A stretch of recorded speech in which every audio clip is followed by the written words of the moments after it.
মঙ্গলবার বর্ধমানের ঐতিহাসিক কার্জন গেটে বিজেপির সংকল্প সভা থেকে তৃণমূলের বিরুদ্ধে রণংদেহী মেজাজে ধরা দিলেন উত্তরপ্রদেশের উপমুখ্যমন্ত্রী কেশব প্রসাদ মৌর্য।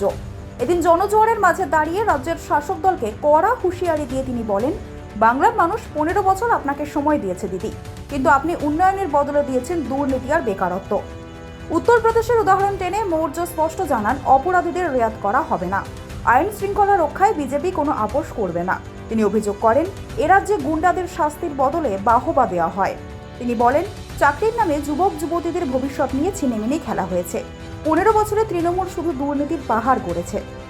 বামেদের 34 বছর আর তৃণমূলের 15 বছরের শাসনের তুলনা করে তার আহ্বান, অনেক তো হলো, এবার একবার বিজেপিকে সুযোগ দিয়ে দেখুন। নির্বাচনের পক্ষে কার্জন গেটের এই জনসভা থেকে কেশব প্রসাদ মৌর্য কার্যত বুঝিয়ে দিলেন, মেরুকরণ আর আইন শৃঙ্খলাকে হাতিয়ার করে বাংলা জয়ের ব্লুপ্রিন্ট সাজাচ্ছে গেরুয়া শিবির। এখন দেখার উত্তরপ্রদেশের এই হেভিওয়েট নেতার প্রচার বর্ধমানের ভোটারদের মনে কতটা জায়গা করে নেয়। कोई संशय है क्या आप सबको? 4 मई को टीएमसी जाएगी, आएगी, कमल खिलेगा, पश्चिम बंगाल का विकास होगा, भूत के खदेड़े जाएंगे। जिन लोगों ने अभी तक गुंडागर्दी की थी उनको उल्टा लटका करके सीधा किया।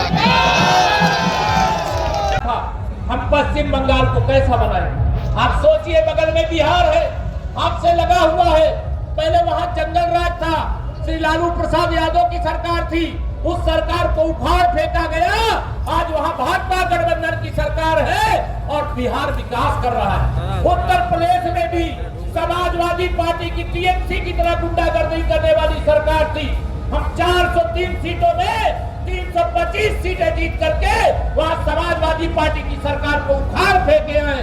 आप सबसे आह्वान करते हैं, 294 सीटें हैं पश्चिम बंगाल में, इस बार 200 से अधिक सीटें जिता करके और पश्चिम बंगाल को बचाने के लिए आप सब अपना आशीर्वाद दीजिए। दोगे? तैयार हो?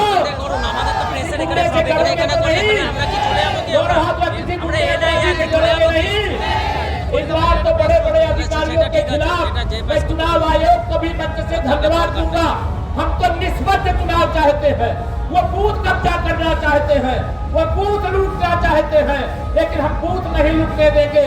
इसलिए मैं एक नारा आज यहाँ पर लगा रहा हूँ, आप सब अगर कमल का फूल खिलाएंगे तो यहाँ पश्चिम बंगाल के अंदर गुंडागर्दी नहीं रहेगी, अमन चैन का शासन होगा, जेल के अंदर माफिया अपराधी होंगे, इतना सख्त प्रशासन होगा। ये भारतीय जनता पार्टी का संकल्प है। और आज जो वातावरण है, बताइए, टीएमसी घबराई है कि नहीं घबराई? इस समय दोनों हाथों में घबराई है कि नहीं घबराई है? टीएमसी की घबराहट आपका उत्साह बता रहा है। टीएमसी जा रही है, बीजेपी आ रही है। माननीय मोदी जी पर भरोसा है कि नहीं है? मोदी जी पर भरोसा है कि नहीं है? मैं नारा लगाऊंगा, मोदी जी पर भरोसा है, ममता दीदी धोखा है। मोदी जी पर भरोसा है, मोदी जी पर भरोसा है। ये लक्ष्य लेकर के ये धोखेबाजों को सत्ता से उखाड़ फेंकना है। 25 साल कम्युनिस्टों ने शासन किया, 15 साल टीएमसी ने शासन किया, जहां पूरा देश और दुनिया आकर के रोजी रोटी तलाशती थी, रोजगार पाती थी। आज वहां के लोगों को पलायन करना पड़ रहा है। आज भ्रष्टाचार इस कदर है, मेरे युवाओं का भविष्य छीना जा रहा है, मेरे नौजवानों को नौकरी नहीं मिल पा रही है। यहाँ 6वां पे कमीशन भी नहीं है, लेकिन भारतीय जनता पार्टी की सरकार आने के बाद 7वां पे कमीशन 45 दिन के अंदर लागू करने का संकल्प पत्र में ऐलान किया गया। आज सब लोग हमारे साथ हैं।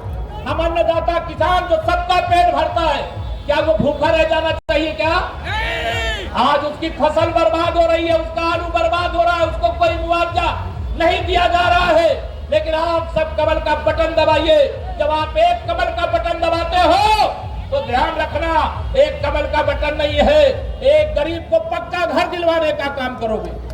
जब एक कमल का बटन दबाओगे तो किसी गुंडे की गर्दन आपको नहीं दबाना पड़ेगा। आप कमल का बटन दबाओ, गुंडों को तो उल्टा लटका कर सीधा करके सीधे जेल में भेजा जाएगा। टीएमसी की सरकार ने भाजपा के कार्यकर्ताओं पर फर्जी मुकदमे लिखे कि नहीं लिखे? फर्जी मुकदमे लिखे, लेकिन भाजपा की सरकार आएगी तो असली मुकदमे लिखे जाएंगे और टीएमसी का एक एक गुंडा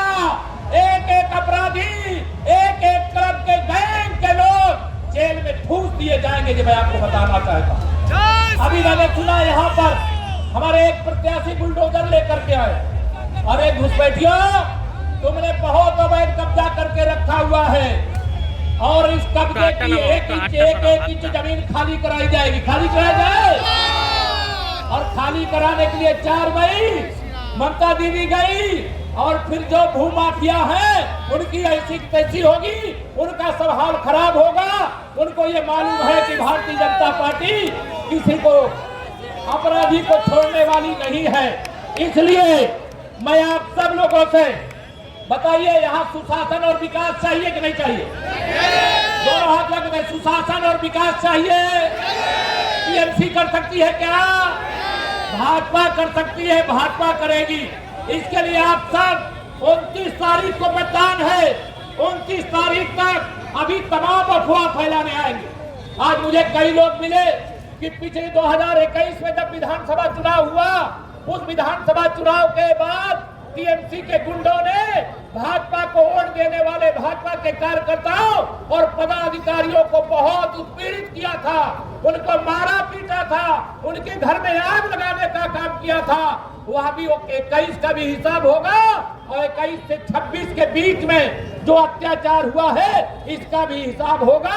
और जिन लोगों ने अपराध किया है टीएमसी ने उनको बचाया है और हमारी सरकार आने के बाद उनको टीएमसी बचा नहीं पाएगी, क्योंकि हम अपराधी को छोड़ेंगे नहीं। और जो निर्दोष, मेरे पश्चिम बंगाल का परिश्रम, ये सोनार बंगला है, ये वंदे मातरम की रचना करने वाले बंकिम चंद्र चट्टोपाध्याय की भूमि है, ये स्वामी विवेकानंद की भूमि है, ये नेताजी सुभाष चंद्र बोस जी की भूमि है, ये आनंद मंच जहाँ पर है, माँ काली का जहाँ पर आशीर्वाद सीधा प्राप्त होता है, वह भूमि है। इसी भूमि में आप सबको मालूम है, आप सब अगर दुर्गा मैया की पूजा करना चाहे तो पुलिस से अनुमति लेनी पड़ती थी। लेनी पड़ती थी कि नहीं लेनी पड़ती थी? भाजपा अगर लड़ाई नहीं लड़ती तो अनुमति लेकर के भी पूजा करने से केवल मुस्लिम तुष्टीकरण की राजनीति के लिए केवल मुस्लिम वोट बैंक खुश रहे, घुसपैठिए खुश रहे, अपराधी खुश रहे, माफिया खुश रहे, कटमनी लेने वाले खुश रहे, केवल एक सूत्री लक्ष्य लेकर के आप पश्चिम बंगाल को बर्बाद करने का काम किया है। 15 साल में जो लूटा है उसका हिसाब होगा। होना चाहिए कि नहीं होना चाहिए? माननीय प्रधानमंत्री जी ने कहा है, न खाऊंगा और न खाने दूंगा, और जिसने मेरे गरीब को, मेरे पश्चिम बंगाल को लूट करके खाया है, जांच करा करके पाई वसूल करके पश्चिम बंगाल की भलाई के लिए लगा देने का काम करेंगे।